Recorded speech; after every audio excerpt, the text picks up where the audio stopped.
Jesús Silva Herzog Márquez, analista político, colaborador en este espacio de Grupo Fórmula Noticias, a quien saludo con todo el afecto y le invito a comentar con usted y con nosotros el tema de la promoción de la consulta popular para votar el 1 de agosto.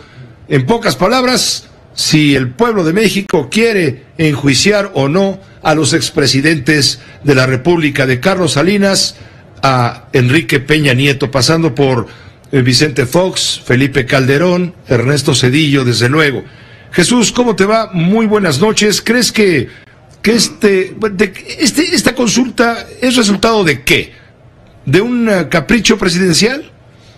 Mira, yo creo que en primer lugar es pues un ofrecimiento de campaña. El candidato López Obrador lo planteó con mucha claridad desde su campaña. Él pensaba que había que confrontar de alguna manera el pasado y que, decía él en campaña, era mejor pues darle la vuelta a la página, pero que decidiera la gente. Y creo que la historia de esta consulta, que será, Pepe, la primera consulta popular de este tipo a nivel federal, pues me parece que es resultado de ese ofrecimiento de campaña, que finalmente tiene un desenlace pues muy extraño por la colaboración, por la participación de la Suprema Corte de Justicia, que tiene a su cargo pues el cuidar que las preguntas que se le plantean a la sociedad, a los electores, sean preguntas claras y que no vulneren los derechos fundamentales.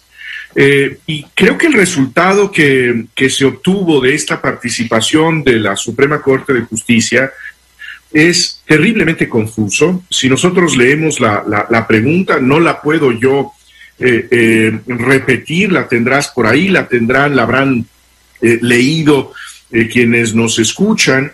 Pues es una pregunta que no se entiende, es una pregunta que no es clara. A ver, la tengo aquí. Interpretan los promotores de la consulta de manera muy distinta. A ver, Jesús. Los voceros de la presidencia, los simpatizantes del gobierno y del movimiento López Obradorista dicen eso. Se trata de una pregunta que interroga a los electores para ver si quieren que se juzgue a los expresidentes, pero eso no dice la pregunta. El propio ministro presidente de la Suprema Corte de Justicia, Arturo Saldívar, también nos sugiere que no leamos la pregunta y que entendamos que debajo de la fórmula que está en la pregunta explícita, imaginamos que se dice otra cosa, que se organice una especie de comisión de la verdad para analizar los crímenes y los delitos del pasado. Pero lo que dice, lo que acordaron los ministros de la Suprema Corte de Justicia, pues fue un cantinflismo del que hoy pues se burla un poco con esa gracia que tiene el semanario The Economist, diciendo esto es incomprensible. Y en ese sentido, pues yo creo que hay ahí una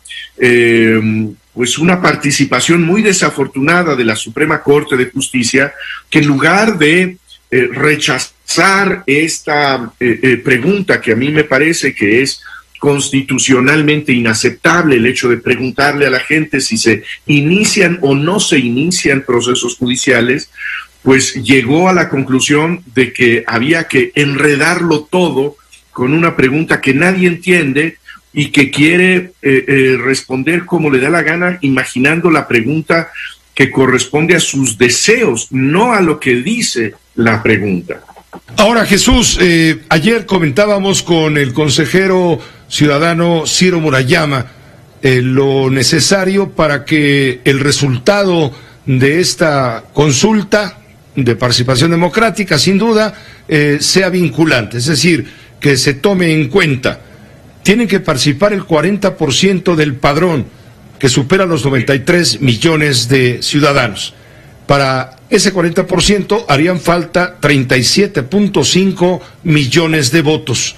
Y te hago el referente, en la elección intermedia, concurridísima, de la federal, del pasado 6 de junio, la votación rebasó los 40 y tantos millones de votos, que la participación tuvo un promedio del 52%, pero es muy distinto ir a votar por tu diputado federal, por tu, en fin, por tu gobernador en varios casos de la República, 15 estados de la República, en fin, es muy distinto que salir a votar, si quieres o no, que enjuicien a los expresidentes. ¿Tú crees que se va a alcanzar el 40% necesario establecido por la Constitución para que el resultado, sí o no, sea favorable, sea aplicable?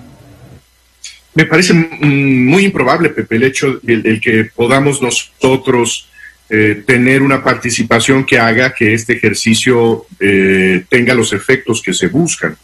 Creo que es muy difícil que logremos este 40%, no solamente por lo que dices, el hecho de que pues no se trata de una elección en donde están tantísimos puestos de elección popular en disputa, una elección en donde había muchísimos gobiernos estatales, gobiernos municipales, legislaturas locales, la Cámara de Diputados en su integralidad, y desde luego con esta polarización política en el país, en donde se veía por una parte la necesidad de apoyar al proyecto de Andrés Manuel López Obrador y por el otro lado el deseo de descarrilar esa administración por sus respaldos políticos. En este caso me parece que no tenemos esos motores y nuevamente creo que lo que vemos es que la manera en que se plantea la pregunta hace que se anule prácticamente el derecho de los ciudadanos a tomar una decisión en este que sería el primer experimento de democracia participativa que se está intentando por primera vez entre nosotros. Y en ese sentido, yo creo que la Suprema Corte de Justicia, lejos de permitirnos a los electores tener una participación clara para decidir el rumbo del país, nos envía un enredo frente al cual no sabemos qué estamos respondiendo en la elección del próximo 1 de agosto. Entonces yo creo que es muy improbable, Pepe, que tengamos nosotros la participación suficiente para que esta consulta popular tenga los efectos deseados. Entonces, ¿qué es finalmente, a tu criterio, lo que pretende el presidente de la República con esta consulta? ¿Debilitar al INE? ¿Debilitar a los partidos opositores a la Cuarta Transformación? ¿Qué hay atrás? Pues mira, yo creo que tiene que ver, lo decíamos hace unos minutos, tiene que ver con el que cumple con una oferta de campaña, el hecho de que vuelve a poner en la escena pública, en el teatro que se representa cotidianamente en Palacio Nacional, esta disputa por el pasado, en donde se representa pues toda esta cadena de presidencias como una sucesión de crímenes, y en ese sentido pues esa legitimación presidencial que tiene que ver con el descrédito radical de todo el pasado. Creo que funciona en su estrategia de legitimación política frente a un pasado que se retrata como un pasado criminal, ¿no? Pues muchas gracias, Jesús, gracias por tu comentario. Gracias, Pepe, un abrazo. Esta fue una producción de Grupo Fórmula. Encuentra más contenido como este en radioformula.mx.